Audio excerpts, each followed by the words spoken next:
Bom, então a gente está com a captiva lá, a gente concluiu hoje o trabalho, e esse carro, ele não é muito comum, ela é uma captiva V6 3.0, com injeção direta, SIDI, né? É assim que a GM chama. Normalmente a captiva com injeção direta é a 4 cilindros, 2.4 eu acho. E tem ela V6 também com injeção PFI ou indireta também. E esse carro chegou lá na oficina e ele já vinha de outras oficinas, tá certo? Aí quando a gente passou o scanner, certo? Aí deu falha no injetor 2 e 4. Daí, deu bom, circuito aberto. Então nós fomos fazer o teste para conferir essa informação, né?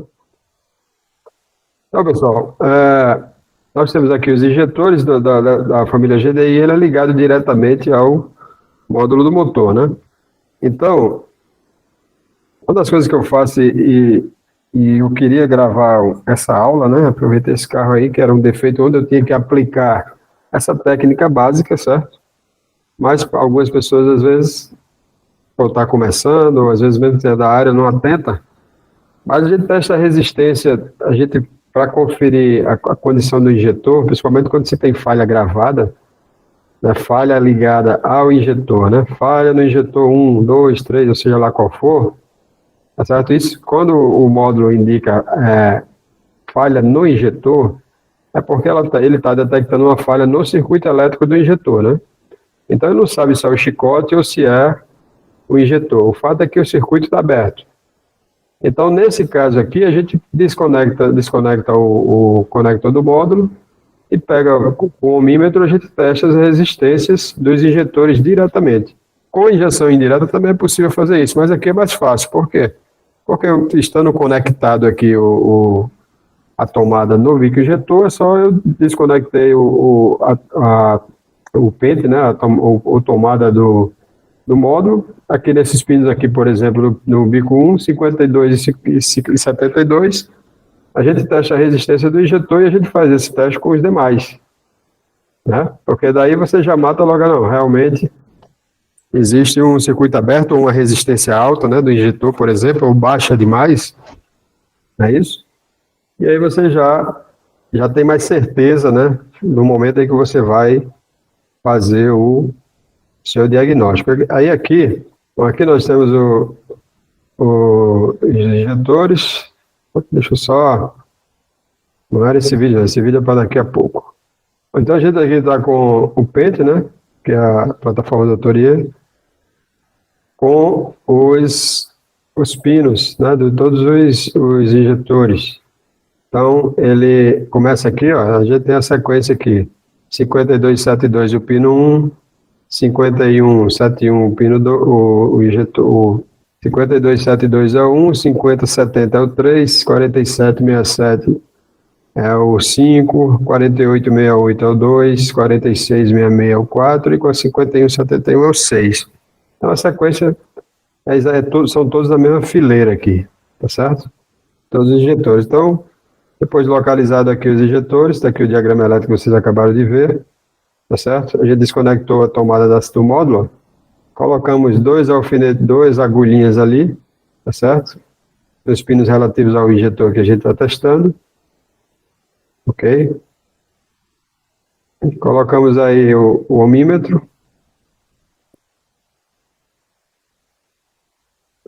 Olha lá, eu até me furei aí, que as agulhas bem fininhas. Pronto, 2,9 ohms, tá certo? Então, os injetores variam entre 2,9 a 2,5 ohms. A resistência dos injetores da injeção direta é uma resistência bem baixa, né? Certo? Então, a gente faz isso em todos os injetores. E aí, quando nós chegamos no injetor 4, no 2, né?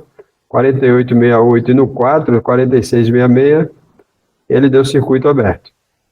Tá certo? Ou seja, endossando, né? Confirmando, melhor dizendo, o que o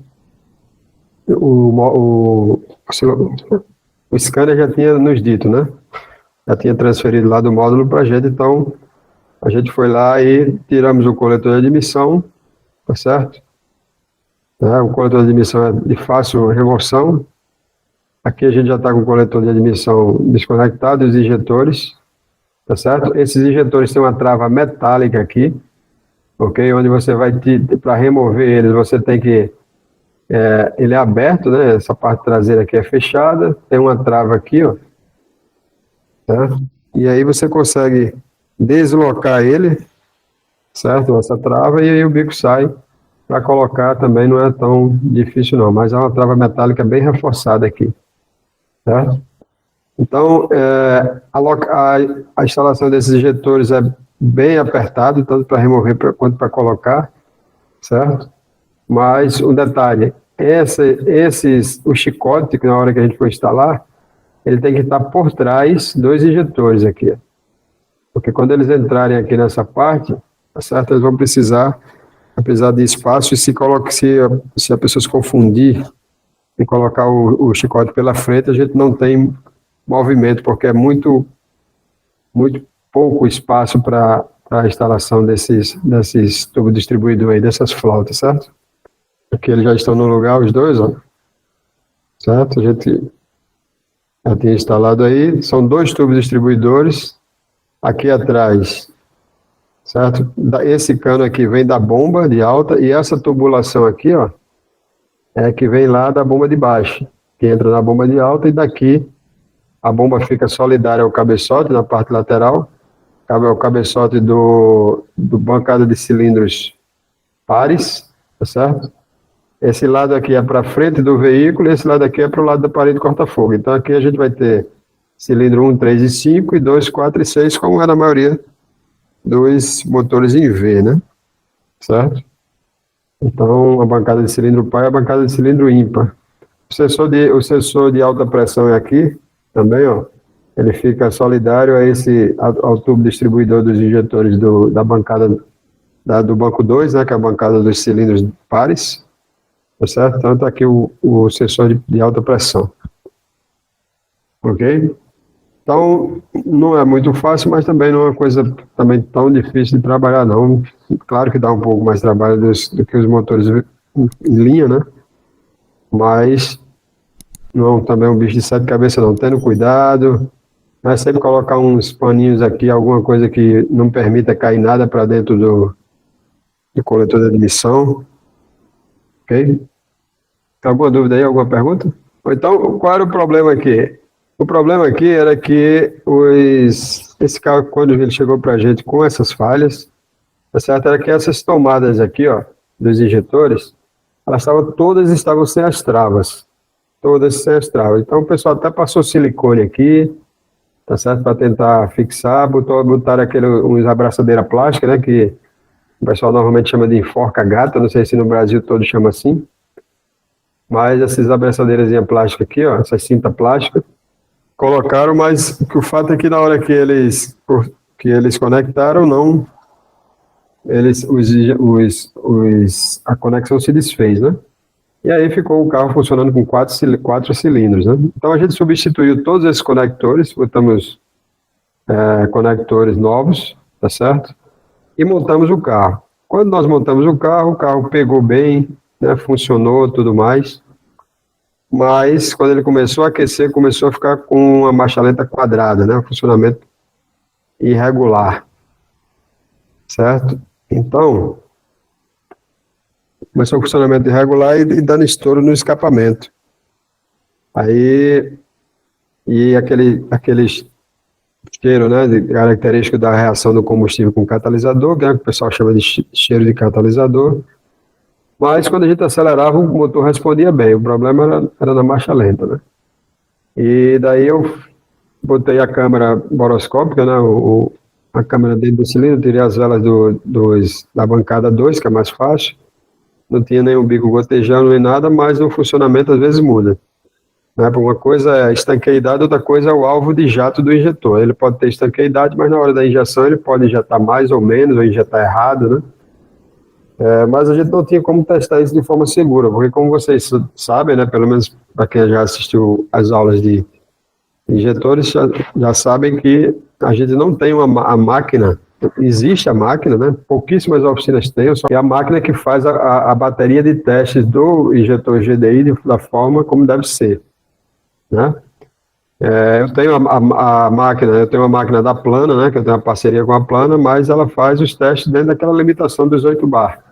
Então não dá para a gente ter a certeza absoluta que o injetor está bom, porque esse sistema da Captiva, na marcha lenta, Captiva V6, certo? Vale lembrar. A marcha lenta, ela trabalha em torno de 28 bar, certo? Às vezes varia um pouco, mas na faixa de 28 a 25 bar de pressão, na marcha lenta, ok? E a bomba de baixa, ela trabalha, ela fica na faixa dos 3 bar, e quando a gente acelera, ela sobe para 4 bar, varia de acordo com a aceleração.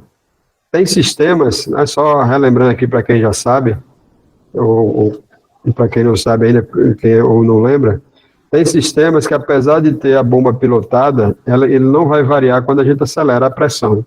A bomba de baixa, eu estou falando, certo? Nesse caso da Captiva, quando a gente acelera, a pressão ela varia, tá certo? Então, tem alguns veículos que têm essa reação imediata, tem outros que não, que apesar da bomba ser pilotada, a pressão varia muito pouco, né? E se o carro estiver parado, ela nem varia, né? Então, fica atento para isso, para não achar que é tudo igual, né? E às vezes a gente assiste alguns vídeos que o pessoal passa as informações como se fosse tudo igual, e não é tudo igual. A gente precisa saber que cada caso é um caso, né? Nós vamos apresentar aqui a nossa Black November. Então, todo mês de novembro, tá certo? Nós estamos com uma super promoção, mais uma super promoção dos nossos treinamentos. Então, nessa Black November, nós estamos com nossos cursos online, todos os nossos cursos com 50% off, 50% de desconto em todos os nossos cursos. Então, curso de injeção eletrônica do básico ao avançado, curso IDEA, né, que é focado na interpretação de diagramas elétricos automotivos, certo? Que vai te servir não só para injeção eletrônica, mas para qualquer curso, qualquer área que você trabalhe, ok? Trabalhamos também a eletricidade básica, curso osciloscópio e transdutores. Então, você vai ter um curso onde você vai aprender o osciloscópio desde a base e também a utilização dos transdutores no diagnóstico avançado. Nós temos o nosso curso de GDI, injeção direta, bastante robusto também. O nosso curso de RedCam e alternador inteligente, certo? Onde todos são 5 cursos, com uma média de preço em torno de R$400 com esse desconto. E você ainda pode parcelar em até 12 vezes se desejar. Então não perca essa oportunidade. E assuntos como esse que nós estamos apresentando, com uma técnica bastante inovadora, você vai encontrar nos nossos diversos cursos, ok? Cada um, logicamente, aplicado ao tema do treinamento. Então vai lá, se você não pode agora, mas se programa, você tem todo novembro para aproveitar essa super promoção, esse super desconto de 50%. É como bomba de alta também, né? Bomba de alta, a maioria dos sistemas, quando a gente desliga o motor, a linha de alta pressão ela fica estanque. Tem alguns sistemas que não, que a pressão ela cai, tá certo? Não é defeito, né? Então a gente tem que procurar saber cada sistema. Então esse carro, depois que a gente montou, ele ficou com esse funcionamento. Aí eu resolvi, peraí, vamos fazer o que eu deveria ter feito, né, no início. Mas como a gente já viu que existia um problema elétrico, tanto pelo scanner, como pelo teste que a gente fez ali, o teste que a gente mostrou a vocês, né, porque esse teste que a gente mostrou aqui para vocês, essa imagem, esse vídeo, eu já estou com o coletor fora, só que eu fiz esse teste com o coletor no lugar ainda, né. Então, eu não desmontei o coletor e fui fazer o teste de resistência dos injetores, para saber se o circuito estava fechado ou se o injetor estava com a resistência aberta. Eu fiz com tudo montado. Só fiz desconectar a tomada do módulo. Depois que eu conferi que realmente existia um problema, aí foi que a gente desmontou. Certo? Então, como existia um problema elétrico, a gente tinha que resolver o problema elétrico de todo jeito. Mas, voltando agora para a segunda fase, depois que eu montei o carro, e o carro entrou em funcionamento e ficou com essa marcha lenta irregular, né, eu resolvi fazer um teste de compressão relativa no motor, né? Então, eu falei que eu deveria ter feito antes, porque o ideal, pessoal, para a gente que trabalha principalmente se a gente trabalha com um carro mais complexo, para quem não trabalha é bom, já ir atentando para essa possibilidade, aliás, de comprar o osciloscópio, trabalhar com o osciloscópio e fazer certo teste de compressão relativa, porque você evita problemas, né? E fica melhor de você dar um diagnóstico, porque você tem a imagem para mostrar para o cliente, né? Então, a gente precisava resolver o problema elétrico, então eu parti logo para o problema elétrico, não fiz o teste de compressão relativa. Depois que eu funcionei, que vi que estava com problema, que na marcha lenta, resolvi fazer o teste de compressão relativa. Aí o resultado foi esse aqui, ó. Se alguém quiser fazer alguma pergunta, pode falar. Professor, deixa eu perguntar aí. O senhor mencionou aí que o senhor fez o teste de resistência antes de desmontar todo o sistema lá.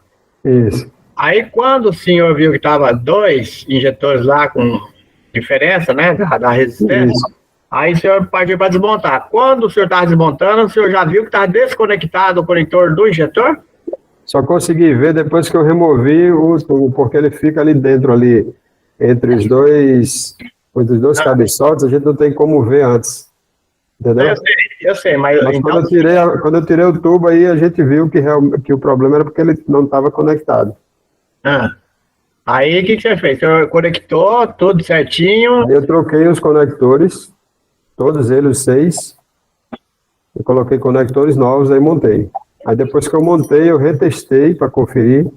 Aí teve um injetor que não dava continuidade. Aí estava circuito aberto. Aí o conector veio com defeito. Aí antes de colocar o tubo no lugar, eu conectei todos os injetores com os tubos fora, porque depois que a gente monta isso aí para se tiver o risco de desmontar de novo, aí vai perder tempo, né? Então aqui, ó. Depois que eu coloquei os conectores, depois que eu troquei os conectores, eu montei aqui as tomadas nos injetores, conectei e fiz o teste de resistência novamente. Aí um dos injetores deu aberto. Aí eu tirei o conector, veio com defeito. Um dos pinos, ele estava mais para baixo. Certo? Aí a gente coloquei ele para o lugar, coloquei uma colinha Tec Bond para não ter risco dele voltar, porque deve ser defeito interno dele, aí deu certo. Depois disso aí a gente foi e colocou os tubos no lugar, tá certo? E aí fizemos a montagem. Ok? Ok. Aí funcionou ele e tal, aí continuou... Aí a marcha lenta ficou irregular, marcha lenta irregular e dando estouros no escapamento. Certo? Aí como a gente não... seria imprudência, né? Pegar e desmontar tudo de novo sem fazer um teste. O teste de compressão relativa, que é um teste rápido, né? Relativamente fácil. Depois que você conhece e trabalha com osciloscópio, é fácil e é rápido. E aí a gente viu que a compressão estava baixa, principalmente em 2 cilindros. Ok? Então, depois a gente vai fazer o desfecho aqui, que foi o que eu falei para o cliente lá, né? Tudo qual seria a minha conclusão desse problema todo do carro, que ele já vinha rodando em várias oficinas, né? Certo? E aí, nós montamos, sim, aí o teste de compressão relativa aqui. Por que está ruidoso assim? Porque eu faço com a pinça perimétrica, pela corrente. Certo? Aqui eu fiz pela tensão da bateria também. Ok? Só que pela tensão da bateria, às vezes dá uns distúrbios, né? Porque é muito sensível a variação de tensão, né? Uma tensão muito baixinha. Mas mesmo assim ele deu no cilindro 2 aqui, que era o cilindro de referência que eu estava pegando, né? Que é a ignição do cilindro 2, né? 2, 3, 4, 5, 6. Tá certo? Aqui é o 2, 3, 4, 5, 6, 1. Porque a sequência dele é 1, 2, 3, 4, 5, 6, a ordem de ignição desse cilindro, tá? Desse motor. Então, se a referência está sendo o cilindro 2, aí aqui é 3 e aqui vai ser o 1, concorda? Aqui vai ser o 1, né? Então, aqui é o 2, 3, 4, 5, 6, aqui é o 1. Ok? Então, aqui, pelo teste de compressão relativa, já fica uma dica aí para quem trabalha com o osciloscópio já, e caso não saiba disso, tá certo? O teste pela tensão da bateria, ele tem uma margem de erro, porque às vezes ele mostra o defeito onde não existe. Já o teste pela corrente com a pinça perimétrica, tá certo? Apesar dele ficar mais ruidoso, não fica tão bonitinho como compressão relativa, como pela tensão, mas ele é mais seguro. Aí veja que aqui, ó, a mesma referência, cilindro 2, compressão relativa, quando é pela tensão, a gente vê pela queda, né? Porque quando o motor de partida faz o esforço, você tem a queda, né? Devido ao esforço, a queda da tensão. Na corrente, a gente tem uma elevação da corrente.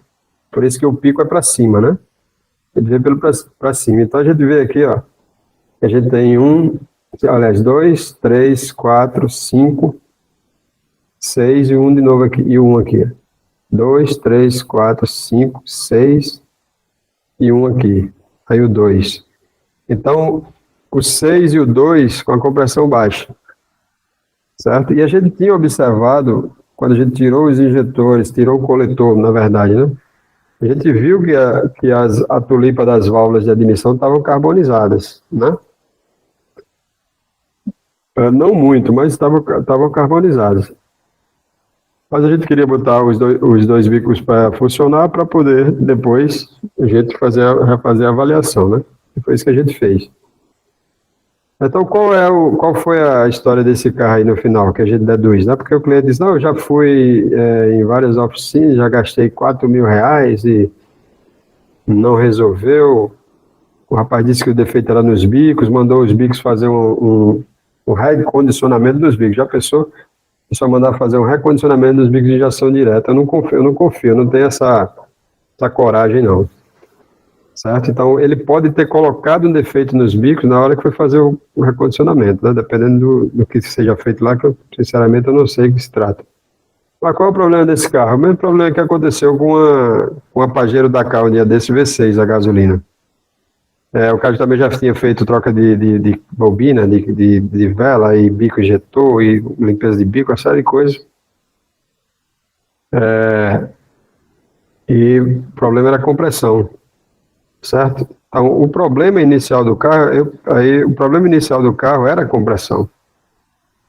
Só que aí chegou na oficina de uma pessoa que não está capacitada para trabalhar com o sistema, aí o camarada foi trabalhar em cima dos bicos. Aí quando montou os bicos, colocou um defeito, porque daí os bicos ficaram desconectados, dois, né, na hora da montagem. E aí o cara veio para a oficina, até que ele foi para uma oficina desse colega, e esse colega mandou para mim.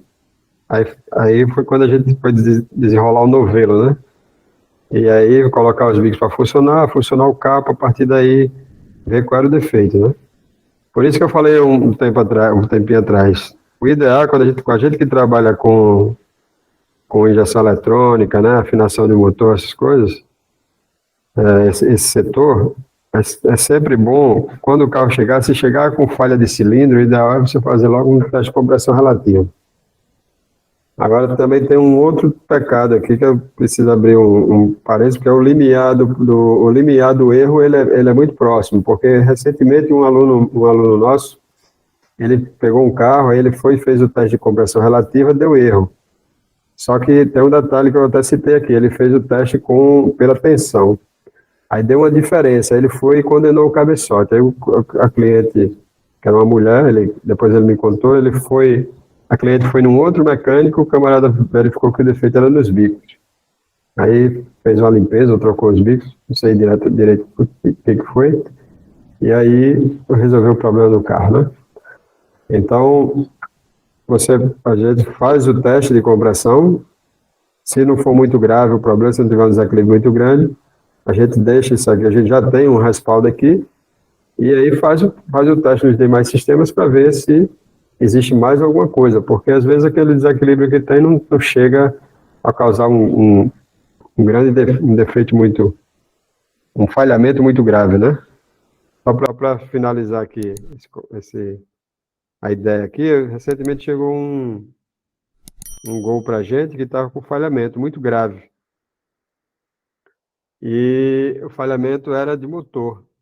Já tinha sido trocado cabo de vela e bobina. Aí quando ele chegou, a gente tirou a vela de ignição, fez a limpeza, a vela estava com óleo, porque o motor, o defeito do carro, na verdade, era o óleo do motor. Ou melhor, era um defeito mecânico do motor e o óleo passando encharca a vela. Aí nós tiramos a vela, fizemos a limpeza, botamos no lugar, o carro voltou a funcionar quase que redondo, né? Então não tinha problema de ignição no carro, o problema é mecânico.